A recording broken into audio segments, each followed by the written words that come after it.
Baik, bismillahirrahmanirrahim. Alhamdulillah wassalatu wassalamu ala Rasulillah wa ala alihi wa ashabihi wa man walah wa ba'du. Wallahu manfa'na bima 'allamtana wa 'allimna ma yanfa'una wa zidna ilman ya rabbal alamin. Ikhwani fid din rahimani wa rahimakumullah. Alhamdulillah taala. Pada kesempatan kali ini insyaallah taala kita sama-sama akan mengkaji sebuah pembahasan yang sangat penting yang merupakan cabang dari ilmu fikih, yaitu tarikh al-fikih. Ini namanya ilmu tarikh al-fikih. Apa itu ilmu tarikh al-fikih? Ilmu tarikh al-fikih dia merupakan sebuah ilmu pengantar di antara ilmu-ilmu yang mendukung pemahaman terhadap ilmu fikih. Nah, apa yang akan kita pelajari dalam ilmu tarikh al-fikih ini? Sesuai dengan namanya, tarikh al-fikih berarti sejarah ilmu fikih. Kalau kita mengatakan ilmu fikih, itu ilmu tentang ya ibadah-ibadah yang sifatnya praktikal, sholat, puasa, zakat, bagaimana tata cara yang benar, itu ilmu fikih. Ya, pendapat-pendapat ulama ya dalam mazhab Syafi'i, dalam Maliki dan sebagainya itu pendapat dalam masalah fikih.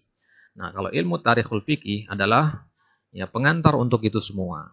Artinya hal-hal yang perlu diketahui oleh setiap orang ya sebelum dia menerjunkan diri ke dalam ya lautan ilmu fikih. Artinya kita bisa saja belajar fikih langsung tanpa belajar tarikh fikih dulu, tapi akan lebih optimal. Ya, kenapa? Contoh kecilnya begini. Di dalam kitab-kitab fikih sering disebutkan ya, dalam kitab-kitab Syafi'i terutama sering dikatakan rawahu asy-syaikhan, diriwayatkan oleh dua orang syekh. Kita mungkin berpikir syekh di situ Imam Bukhari dan Imam Muslim. Nyatanya kalau dalam fikih Syafi'i ya bukan Imam Bukhari, Imam Muslim maksudnya. Yang dimaksud oleh dua syekh di situ adalah Al-Imam Ar-Rafi'i dan Al-Imam An-Nawawi. Nah, dari mana kita tahu istilah-istilah ini? Itulah yang dipelajari dalam ilmu tarikh al-fikih. Ya, jadi nanti kita belajar ma'alim fikih Syafi'i, hal-hal yang berkaitan dengan fikih Syafi'i, siapa pendirinya, kemudian apa istilah-istilah yang dipakai dalam mazhab Syafi'i. Istilah-istilah ini merupakan ciri khas dari mazhab Syafi'i. Ya, jadi setiap mazhab itu punya istilah-istilah sendiri, gitu, punya rumus-rumus sendiri nanti. Ya, kalau di kitab-kitab Syafi'i ada huruf jim, itu artinya apa? Ada huruf shad, ya, di belakang suatu hadis ada huruf shad misalkan. Maknanya apa? Nah, itu yang kita perlu ketahui. Sehingga ketika kita membaca kitab-kitab fikih nanti, ya, kita bisa memahami makna simbol-simbol itu atau makna kata-kata yang tertulis di dalam kitab-kitab fikih tersebut. Nah, maka kalau dikatakan penting apa tidak penting, ya penting ilmu ini, hanya saja ya, tidak harus untuk dipelajari. Nah, ini adalah ilmu tarikh al-fikih. Nanti insyaallah taala kita akan ya mulai mengkaji ilmu tarikh al-fikih ini dari 10 prinsipnya, kemudian baru kita masuk ke nanti ke pengertian ilmu fikih itu sendiri, pengertian ilmu tarikh al-fikih, ya, sejarah penyusunan ilmu fikih dan sebagainya, yang mana ini masuk ke dalam thaqafah Islamiyah. Ya, masuk ke dalam pengetahuan Islam seseorang. Nah, ilmu ini ya baru di istilahnya adalah tergolong ilmu yang muda jika dibandingkan dengan ilmu fikih itu sendiri. Ilmu fikih itu jauh sudah ada dulu. Maka ilmu tarikhul fikih ini biasanya masih menjadi satu ilmu atau satu kitab dengan kitab fikih itu sendiri. Gitu. Nah, kemudian para ulama menganggap ya, ilmu tarikh fikih ini harus disendirikan sebagai satu ilmu sendiri. Nah, akhirnya ya, disusunlah atau dikodifikasikanlah ilmu ini ya dalam sebuah cabang ilmu yang berdiri sendiri, yaitu ilmu tarikh al-fikih.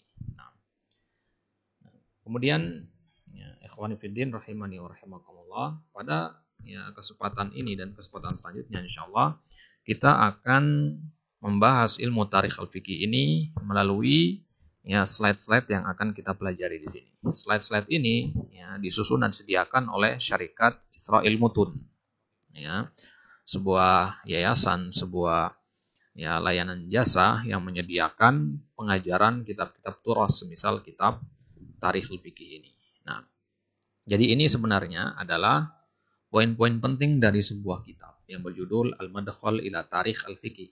Ya, disusun oleh Israil Mutun, kemudian dibentuklah poin-poin itu disusun sedemikian rupa menjadi slide-slide yang akan kita pelajari berikut. Slide-slide ini akan kita bagikan untuk antum yang berminat. Nanti silakan komennya di kolom komentar yang berminat. Nanti kita akan kirimkan slide-nya. Nah, baik. Ya. Kita mulai, ikhwan. Baik.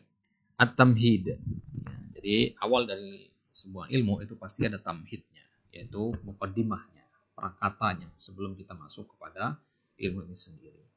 Nah, tamhidnya, ya, pengantarnya, ya, di dalam pembahasan ini nanti kita akan bahas 4 poin pokok yang paling global. Al-mabhasul awal mabadi al-fiqih, prinsip-prinsip dasar ilmu fikih.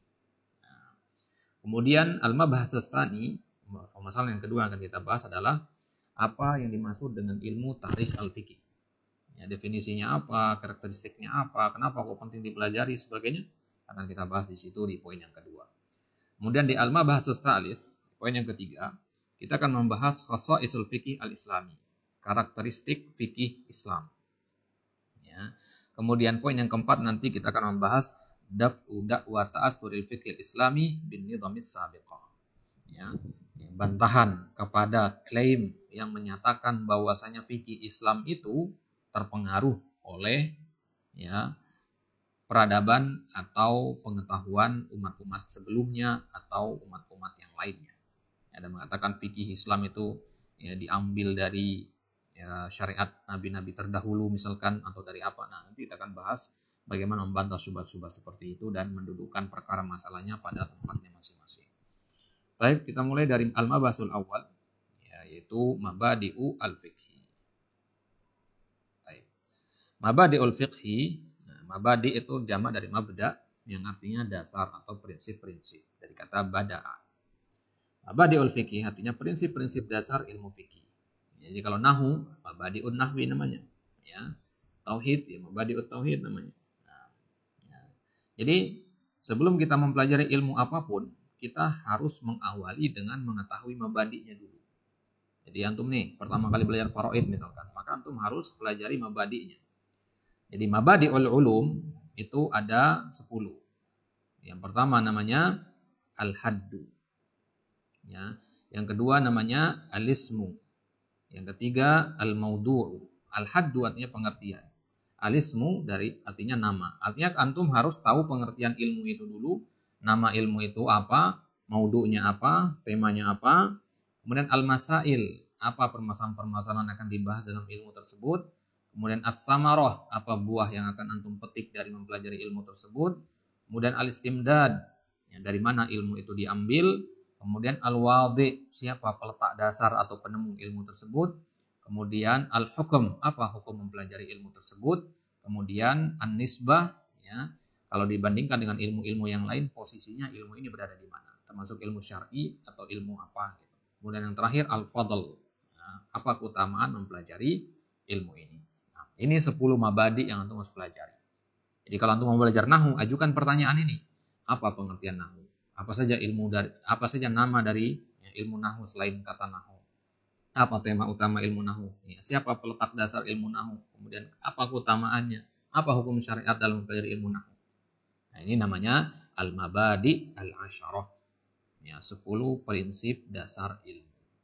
Al-mabadi al-asyarah ini disebutkan oleh Syekh Al-Allamah As-Sabban di dalam kitab beliau Hasyiah, ya, ala al-Ashmawi, ya. Di jilid yang kedua beliau mengatakan, ya, inna mabadi kulli fannin asyarah. Sesungguhnya pondasi-pondasi dasar setiap ilmu itu ada 10. Al-haddu wal maudu'u tsumma tsamarah. Pengertian, tema dan buahnya. Ya. Kemudian beliau mengatakan wa nisbatun wa fadluhu wal wadi'. Ya, kemudian nisbat ilmu ini, kemudian wa fadluhu keutamaannya, wal wadi' siapa peletaknya. Kemudian walismul istimdadu hukmus syari'. Kemudian nama ilmu ini apa saja. Ya, ilmu fikih ini punya nama lain enggak saja kata fikih. Kemudian al-istimdad, dari mana ilmu fikih itu diambil. Kemudian hukmus syari', apa hukum dari Allah Subhanahu wa taala berkaitan dengan hukum mempelajari fikih ini, apakah dia wajib, fardu ain, fardu kifayah atau bagaimana. Kemudian masailun ba'du bil ba'di iktafa wa man darul jami'ah hadzal syarafa. Ya. Syekh As-Sabban mengatakan wa man darul jami'ah hadzal syarafa. Barang siapa mengetahui seluruh dari 10 mabadi tadi, maka dia telah mendapatkan kemuliaan. Artinya perjalanan antum dalam menuntut ilmu itu akan lebih mudah. Logikanya begini, kalau antum mempelajari sesuatu dan antum tahu bahwasanya sesuatu itu akan memberikan efek yang besar kepada antum. Artinya memberikan sesuatu yang antum butuhkan, maka antum akan semangat belajar itu. Seorang petani, kalau antum ajari tentang cara bercocok tanam yang bagus, dia semangat. Ya, karena dia tahu di balik itu dia akan mendapatkan keuntungan. Tapi kalau antum ajari dia tentang tata cara membuat rumah, atau tentang ilmu kesehatan, atau tentang ilmu ekonomi, mungkin tidak terlalu tertarik mereka. Kenapa? Karena nggak sadar pentingnya di mana. Ya, maka para ulama mengatakan, man arafa qadra ma yata'allam irtafa'at himmatu. Barang siapa mengetahui keutamaan atau kadar pentingnya suatu ilmu yang akan dia pelajari, maka himmahnya, tekadnya akan naik. Artinya semangat dia pasti. Nah, baik, kita mulai dari al-mabda'ul awal. Prinsip dasar yang pertama yaitu al-haddu. Al-haddu itu artinya at-ta'rif. Apa itu ilmu fikih? Sebelum kita belajar apa itu ilmu tarif fikih, kita pelajari dulu apa itu ilmu fikih. Ya, kalau apa itu kata, apa makna dari kata tarif, ya, itu bisa rujuk ke kitab nanti ya. Ada kitabnya yang membahas tentang pengertian tarif secara lengkap. Sini poin kita adalah pada kata fikihnya saja. Al-fiqhu fi istilahil ulama, dikatakan di situ bahwasanya fikih menurut istilahnya para ulama adalah al-ilmu bil ahkami syar'iyyatil amaliyah al-muktasab min adillatiha at-tafsiliyah. Ifadhu hadhihi, ya, ifadhu hadha tarif. Ilmu fikih adalah ilmu bil ahkami syar'iyah, ilmu tentang hukum-hukum syariat. Dan hukum-hukum syariat itu kan ada yang sifatnya praktis, artinya diterapkan, ada yang sifatnya abstrak, keyakinan. Nah, yang sifatnya keyakinan, Allah itu yang menciptakan langit dan bumi, itu namanya ilmu, ya, ilmu akidah. Itu al-ahkam syar'iyah al-aqdiyah. Aqdiyah itu akidah maksudnya. Tapi kalau fikih itu tidak. Jadi kalau antum mau mencari pembagian tauhid dalam ilmu fikih, ya tidak ada. Ya, kenapa? Karena tauhid itu tidak praktikal, artinya dia hanya abstrak gitu, tidak dipraktekkan langsung. Beda dengan fikih salat, zakat, itu langsung ada bentuknya, toharoh misalkan. Nah, jadi kalau ada suatu ilmu nanti membahas di situ hukum-hukum syariat yang sifatnya praktikal, sifatnya langsung dipakai dalam kehidupan sehari-hari, al-muktasabu min adillatiha tafsiliyah, yang diambil dari dalil-dalil yang terperinci, maka itulah yang dimaksud dengan ilmu fikih. Jadi dalilnya pasti terperinci, artinya masing-masing kejadian itu ada dalilnya sendiri. Misalkan wudu ada dalilnya, sholat ada dalilnya, zakat ada dalilnya. Ini bedanya antara ilmu fikih dengan ilmu usul fikih nanti. Kalau ilmu usul fikih min adillatiha ijmaliyah, dalilnya sifatnya umum. Ya, contohnya misalkan dalam ilmu fikih, dalam ilmu usul fikih dikatakan al-amru lil wujub. Tahu kaidah ini kan? Ya, al-amr lil wujub. Kalau ada perintah dalam Al-Qur'an berarti maknanya wajib. Ini kaidah umum. Nah, kemudian bandingkan dengan fikih. Kalau fikih misalkan mengatakan bangkai itu haram. Bangkai itu haram, ya. Jadi kaidah bangkai itu haram hanya berlaku pada bangkai itu saja kan. Ya, tapi kaidah usul fikih tadi, yaitu perintah bermakna wajib, nah, itu berlaku untuk setiap kejadian, ya, setiap yang ada perintahnya. Gitu. Nah, berarti yang lebih luas cakupannya itu usul fikih. Gitu. Ya, fikih ini dia dalilnya spesifik. Ya, zakat ya dalilnya ini, ya, toharoh dalilnya ini. Ya, makanya kitab-kitab hadis itu kebanyakan mereka menyusun berdasarkan bab-bab fikih, bukan bab-bab akidah. Ya, padahal kan hadis Nabi juga ada tema-tema akidah kan. Tapi kenapa para ulama menyusun kitabnya dengan tema-tema fikih kebanyakannya? Sahih Bukhari misalkan tema-temanya fikih di awal. Nah, ini dia ilmu fikih. Ya, apa yang dimaksud dengan al-ilmu? Al-ilmu mutlaqul idrak. Ya, sekedar mengetahui sesuatu, itulah yang dimaksud dengan al-ilmu. Ini makna paling minimal dari kata al-ilmu. Fayashmulu al-ilm al-qat'i wal-dhanni, maka mencakup segala jenis ilmu, mau dia ilmu qat'i, ilmu yang pasti, atau ilmu dhanni. Ilmu dhanni itu ilmu yang sifatnya perakiraan saja. Nah, kemudian di pengertian tadi kita katakan al-ahkam asy-syar'iyyah. Apa itu al-ahkam asy-syar'iyyah? Allati yatawaqqafu ma'rifatuha 'ala syara'. Yang pengenalan hukumnya terhenti kepada syariat. Artinya hanya dengan jalur syariat saja kita bisa mengetahui hukumnya. Jadi hukum itu ada banyak.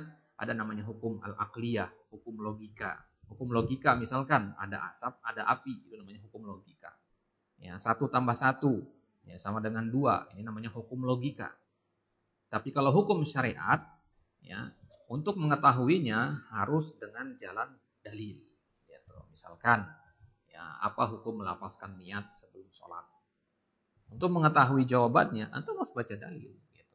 Tapi kalau untuk mengetahui 1 tambah 1 sama dengan 2, antum belajar ilmu matematika, logika di situ nggak pakai dalil. Ya, untuk mengetahui, ya, apakah ada api setelah asap, ya, antum tidak perlu buka kitab-kitab yang menyebutkan tentang dalil. Secara akal sudah bisa ditentukan. Fa kharaja bihadzal qaid al-ahkam al-aqliyah. Maka tidak termasuk ke dalam pembahasan ahkam syariah, al-ahkam al-aqliyah. Hukum-hukum logika itu nggak masuk. Jadi nggak kita bahas di dalam ilmu fikih itu. Nah, kemudian al-amaliyah. Ya, al-amaliyah tadi maknanya praktikal, kepake, langsung diterapkan. Ya. Apa maksudnya? Mata'allaqu bi a'malil ibad. Itu yang berkaitan dengan perbuatan-perbuatan hamba. Berarti hukum-hukum akidah nggak masuk ke sini. Kenapa? Karena hukum akidah itu bukan perbuatan hamba, perbuatan Allah. Yang kita kenal dengan tauhid uluhiyah itu. Allah menciptakan, Allah mematikan, itu kan perbuatan Allah. Jadi ya, itu nggak ada kaitannya dengan perbuatan hamba. Maka yang seperti itu tidak dibahas dalam ilmu fikih, karena itu ilmu akidah yang punya pembahasan, karena tidak berkaitan dengan hal-hal yang sifatnya amaliyah. Kemudian al-muktasab minal adillah, diambil dari dalil yang terperinci. Maksudnya apa? Mastafadahul faqihu bi ijtihadihi min khilalin nazari fil adillah la an taqlid. Fikih itu harus dibangun di atas dalil, artinya nggak boleh fikih itu dibangun di atas taklid. Ya, kalau orang sudah sampai ke derajat faqih atau dia sudah bisa berijtihad, maka dia tidak boleh hanya mengekor kepada pendapat tanpa mengetahui dalilnya apa. Nah, itu namanya taklid. Taklid itu artinya kita ngikut aja tanpa tahu dalilnya. Nah, kalau antum jadi thalibul ilmi nggak boleh taklid. Orang awam wajib taklid karena memang mereka tidak punya kesempatan untuk belajar ilmu syar'i. Tapi thalibul ilmi dia tidak boleh taklid. Mereka harus berijtihad sendiri dengan ilmu yang sudah dia pelajari. Nah, berarti ijtihad ini adalah kemampuan. Ya, kalau antum belajar nahwu, kemampuan antum diukur dengan kemampuan i'rab, ya kan? Kalau ilmu fikih diukur dari kemampuan ijtihad antum. Ya, kalau usul fikih diukur dari kemampuan istinbat antum. Gitu. Baik, itu dia mabda yang pertama. Kemudian mabda yang kedua isim. Apa nama dari isi ilmu ini, ilmu fikih ini? Ta'addadat asma'u hadzal ilmi asy-syarif wa minha. Ilmu fikih itu memiliki nama-nama lain. Sekarang kita kenalnya namanya fikih, ya, tapi ada nama lain. Ilmu fikih adalah ilmu yang paling terkenal. Ini asyharul asma. Kita bisa lihat di slide di situ, ini ada nama yang paling terkenal. Kemudian ada juga, ya, nama lain dari ilmu fikih itu adalah ilmul furu'. Ilmul furu' cabang. Kenapa? Karena ya, ilmu akidah itu pokoknya. Ya, ilmu akidah maka disebut ilmu usul namanya. Ilmu pondasi. Ya, maka selain ilmu akidah itu furu' namanya. Lugha, fikih itu bahkan ilmu furu' namanya, ilmu cabang. Nah, makanya dikatakan ilmu akidah itu al-fiqhul akbar namanya. Nah, kitabnya Imam Abu Hanifah judulnya al-fiqhul akbar. Oh, ada kata fikihnya, berarti isinya tentang fikih? Enggak, akidah itu. Nah, al-fiqhu al-akbar. Jadi artinya dialah pondasinya. Kalau cabangnya itu namanya ilmul furu'. Nah, maka di antara nama lain dari ilmu fikih adalah ilmul furu'. Atau ada yang mengatakan ilmu furu'ul fikih. Ya, kemudian juga nama lainnya adalah ilmu al-ahkam al-amaliyah. Nah, ini ya, 4 dari nama dari ilmu al-fikih. Kalau nama dari ilmu nahwu misalkan ada ilmu al-i'rab, ada ilmu al-lughah. Jadi kalau antum belajar suatu ilmu, antum harus tahu nama dari ilmu tersebut atau kalau ada nama lainnya apa. Baik, mabda yang ketiga al-maudu, apa tema dari ilmu ini? Ya, apa yang akan kita bahas dalam ilmu fikih?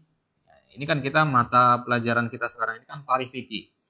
Nah, tapi kita masih membahas ilmu fikih ini, belum masuk ke tarikh fikih ini. Nah, sekarang apa tema dalam ilmu fikih? Untuk memahami tema tarikh fikih, antum harus pahami tema ilmu fikih dulu. Nah, Apa tema atau poin pokok pembahasannya berkisar di mana? Ilmu fikih itu af'alul mukallafin min haitsu hukmuha. Ya, perbuatan para mukallafin, hamba maksudnya, yang diberi taklif min haitsu hukmuha, dari sisi hukumnya. Ya, hukum perbuatan itu halal haram boleh tidak? Nah, itu fikih. Jadi kalau ada yang bertanya, boleh enggak? Nah, itu berarti fikih itu biasanya. Ya, tapi kalau benar enggak? Itu akidah biasanya. Misalkan meyakini Allah ada di mana-mana, benar enggak? Nah, itu akidah. Tapi kalau sholat, ya, sholat zuhur, ya, dipotong jadi 2 rakaat, boleh enggak? Nah, itu biasanya fikih. Maka jawaban pertanyaan dalam fikih biasanya boleh atau tidak boleh, halal atau haram. Tapi kalau jawaban pertanyaan akidah biasanya benar atau salah. Nah, baik. Kemudian poin yang keempat, al-masail. Permasalahan-permasalahan apa saja yang akan dibahas dalam ilmu fikih itu. Ya, kita lihat secara umum ya. Masailul fikih hiya qadaya al-fikhi allati yu'alijuhal fuqaha. Ya, permasalahan-permasalahan fikih itu adalah permasalahan-permasalahan. Qadaya itu artinya kasus-kasus, kejadian-kejadian dalam ilmu fikih yang dibahas dan berusaha dicari solusinya oleh para fuqaha. Misalkan hukum kunut. Ya, kunut ini namanya qadaya fikih. Ya, tapi kalau misalkan masalah ya, Allah istiwa, itu bukan qadaya fikih itu, karena nggak dicari solusinya sama para fuqaha. Yang dicari solusinya adalah apa hukum kunut. Ya, cari solusi artinya berusaha mencari dalilnya, mana yang dikokohkan dan sebagainya. Nah, aqsam masailul fikih, pembagian permasalahan-permasalahan fikih secara umum. Fikih itu membahas yang pertama al-ibadat. Nah, ada mata kuliah itu namanya fikih al-ibadat itu. Nah, di sini maka al-ibadat itu salah satu dari masailnya ilmu fikih. Tapi bukan berarti semua ilmu fikih itu tentang ibadah saja. Al-ibadat itu contohnya ya, sholat, puasa, zakat. Kemudian al-muamalat itu terkait dengan interaksi kita dengan sesama manusia, entah dalam bentuk jual beli, dalam akad pernikahan dan sebagainya. Artinya hubungan kita dengan sesama manusia. Hablun minan nas. Kalau al-ibadat itu hablun minallah. Kemudian al-ahwal asy-syakhsiyah. Al-ahwal asy-syakhsiyah itu fikih berkaitan dengan keluarga, perundang-undangan, begitu. Ya, itu al-ahwal asy-syakhsiyah. Antum bahas nanti fikih yang pidana, perdata, jinayat di situ. Ya. Baik, kalau orang mencuri hukumannya apa? Nah, itu al-ahwal asy-syakhsiyah. Kemudian ada namanya as-siyasah asy-syar'iyyah. Ini juga dibahas dalam ilmu fikih. As-siyasah asy-syar'iyyah itu ya, politik Islam. Ya, gimana cara mengangkat pemimpin yang benar? Pemilu itu boleh apa tidak? Ya, apa hukum joblos? Nah, itu dibahas dalam ilmu fikih itu. Ya. Baik. Kemudian ada al-uqubat. Al-uqubat itu juga dibahas dalam fikih. Apa itu al-uqubat? Ya, tentang ya, hukuman-hukuman.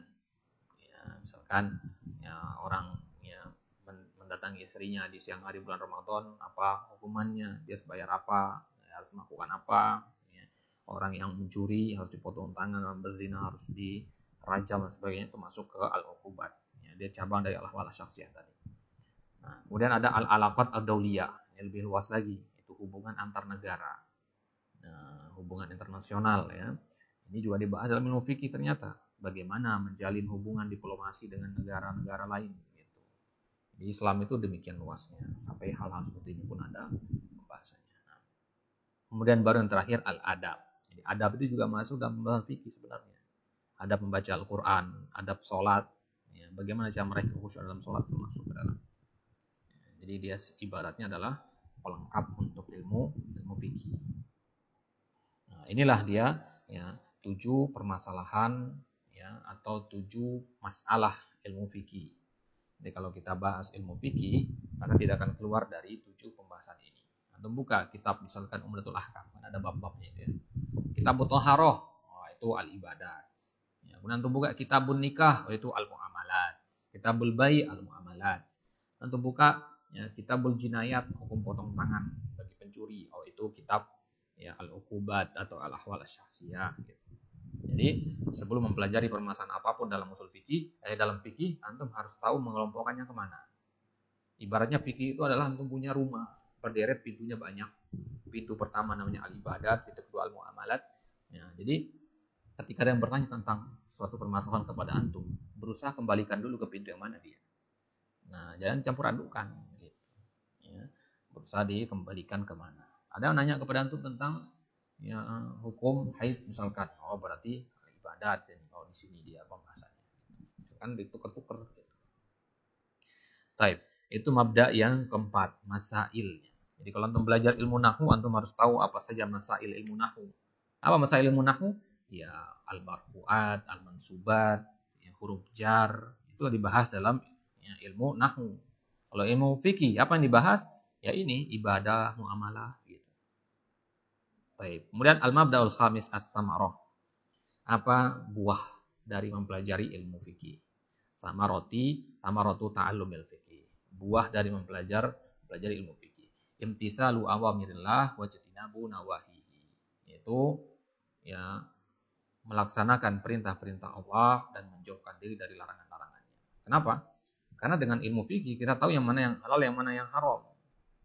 Sekarang gimana kita bisa menerapkan perintah Allah kalau kita nggak bisa bedakan halal haram? Jadi nanti halal ditinggalkan, haram dilakukan jadinya. Nah, maka niat kita belajar fikih itu adalah agar kita bisa terhindar dari hal-hal yang dilarang dan bisa optimal dalam melaksanakan hal-hal yang diperintahkan. Nah, ya. Kemudian al-mabda'us sadis, ya, pondasi dasar yang ke-6 dari 10 pondasi dasar itu al-istimdad. Al-istimdad artinya dari mana ilmu ini bersumber. Yustamadu ilmul fiqhi minal adillah. Ilmu fikih itu bersumber dari dalil-dalil. Dan dalil-dalil itu sendiri ala martabatain. Ada 2 tingkatan dalil. Yang pertama, adillatun muttafaqun 'alaiha, yaitu dalil-dalil yang disepakati. Wahya al-kitab was sunnah wal ijma', yaitu 3 sumber dalil ini. Kemudian yang kedua, adillatun mukhtalafun fiha kal qiyas wa amalu ahli Madinah. Dalil-dalil yang diperselisihkan oleh para ulama mazhab yang boleh nggak dijadikan sebagai sumber pendalilan. Misalkan qiyas dan amalan penduduk Madinah. Ini dia adalah dalil-dalil yang mukhtalaf fiha. Ada dalil al-istishab, ada sadduz zara'i, ada istishabul hal dan seterusnya. Ya, itu adalah dalil-dalil yang mukhtalaf. Dalil-dalil yang muttafaq itu ada pada setiap mazhab. Jadi 4 mazhab fikih itu, ikhwan, mereka punya sumber pendalilan yang berbeda-beda. Nah, jadi ya, ada di antara 4 mazhab itu yang menganggap qiyas itu boleh dijadikan sumber dalil. Ada yang mengatakan tidak. Ya. Tapi kesamaan dari 4 mazhab itu adalah mereka sama-sama mengakui bahwasanya Alkitab, As-Sunnah, dan Al-Ijma' adalah sumber pendalilan mereka. Ya, jadi apa sumber dalil dalam mazhab Syafi'i? Al-Quran. Apalagi? Sunnah. Apalagi? Al-Ijma'. Itu yang sepakat. Di semua mazhab pasti sama yang 3 ini ada. Tidak ada mazhab yang tidak menggunakan 3 ini sebagai sumber pendalilan. Di sini istilahnya masadirut tasyri' ya. Nah, ya, apa pentingnya kita mengetahui ada dalil yang disepakati, ada yang diperselisihkan? Ya, tujuannya adalah nanti kalau misalkan ya, ada kontradiksi, sekilasnya ada kontradiksi antara ijma' dengan qiyas misalkan, maka kita tahu yang mana yang dikedepankan. Tentu yang kita kedepankan adalah yang muttafaq. Kita kedepankan yang muttafaq alal mukhtalaf. Nah, wa bi'tibarin akhar yustamaddu ilmul fiqhi min masdarain ra'isain. Ya. Dan berdasarkan pertimbangan yang lain, ya, ilmu fikih itu diambil dari 2 sumber utama, ya, yaitu ya, Alkitab ya, dan As-Sunnah. Secara global ini ya, ya fikih itu diambil dari 2 ini, Alkitab dan As-Sunnah. Baik. Ya, kemudian wa yulhaqu bihazaini al-masdaraini al-ijma' wal qiyas wa muraddahuma ila kitabi was sunnah. Jadi seluruh sumber-sumber lain selain Al-Quran dan Sunnah itu kembalinya kepada Alkitab dan Sunnah ini. Ini makna dari kita mengatakan bahwasanya ya, Al-Quran dan Sunnah itu merupakan sumber dalil. Ya, Al-Quran dan Sunnah itu merupakan sumber dari dalil syariat. Baik. Jadi yang lain itu hanya adalah cabang dari ya, cabang dari Alkitab dan As-Sunnah.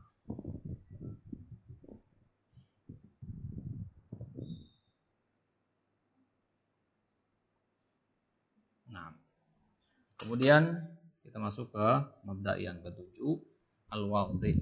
Siapa peletak dasar dari ilmu ini? Yang pertama kali merumuskan ilmu ini siapa? Setiap ilmu itu pasti ada yang pertama kali menyetuskannya. Nah, jadi siapa peletak dasar ilmu fikih? Min haitsu tanzil, kalau dari sisi turunnya ilmu fikih, ya Allah Subhanahu wa taala yang meletakkan dasarnya. Ya, karena dengan turunnya Al-Qur'an itu sudah masuk ya, ke dalam pensyariatan atau awal mulanya ilmu fikih itu muncul. Kenapa? Karena Al-Qur'an itu adalah masdar fikih, ya, sumber dari ilmu fikih itu sendiri. Tapi kalau dari sisi penerapannya, ya, yaitu Nabi SAW peletak dasarnya berarti. Ya, bi'tibar annahu awwalu man qama bi tatbiqihi intilaqan minal wahyi. Ya, jadi dari sisi turunnya, ya Allah yang menurunkan pertama kali. Dari sisi penerapannya di dunia, itu Nabi yang pertama kali menerapkannya. Yang pertama kali mengajarkan kita salat yang benar kan Nabi. Ya. Tapi kalau dari sisi tasnif, ya, karya yang ditulis, maka itu adalah para imam al-mujtahidun. Ya, dari sisi karya penulisan gitu ya, dibukukan maksudnya. Ya, bi'tibar an nabad at-tasnif fil fiqhi kana al-aidi. Ya. Nah, kalau dilihat dari sisi penulisan buku, maka para imam-imam al-mujtahidun ya, dari kalangan ya, tabi'ut tabi'in dan seterusnya yang pertama kali menyusun ini. Baik, kemudian mabda yang ke-8 al-hukmu, apa hukum mempelajari ilmu fikih ini. Hukmu ta'allumi ilmu fikih ya. Hukumnya ada yang fardu ain ya, ada yang fardu kifayah. Apa itu? Apa saja yang fardu ain? Ta'allumu daruriyatid din wa ma la tatimmu syu'unul ibadat wal muamalat illa bihi ka kaifiyatil wudu'i was shalah. Jadi di antara pembahasan-pembahasan dalam ilmu fikih ada yang hukumnya fardu ain, artinya seluruh kaum muslimin, tua muda, thalibul ilmi atau bukan, harus mengetahuinya. Apa itu? Yaitu pembahasan-pembahasan yang berkaitan dengan daruriyat din, hal-hal yang darurah dalam masalah agama. Dan sesuatu yang ibadah dan muamalah kita itu tidak akan sempurna kecuali dengannya. Contohnya wudu misalkan. Wudu itu wajib dipelajari oleh setiap kaum muslimin. Kenapa? Ya, karena wudu ini penentu sahnya sholat. Ya, sholat kita tahu, kita sepakati adalah tiang agama, hukumnya wajib. Maka hal-hal yang menyempurnakan kewajibannya atau yang hal-hal yang kewajiban itu tidak akan sempurna kecuali dengannya menjadi hukum wajib juga. Sebagaimana kaidah yang teman ketahui, ma la yatimul wajibu illa bihi fa huwa wajib. Sesuatu yang kewajiban lain tidak akan sempurna kecuali dengan dia, maka dia ini hukumnya wajib juga. Al-wasail laha ahkamul maqasid.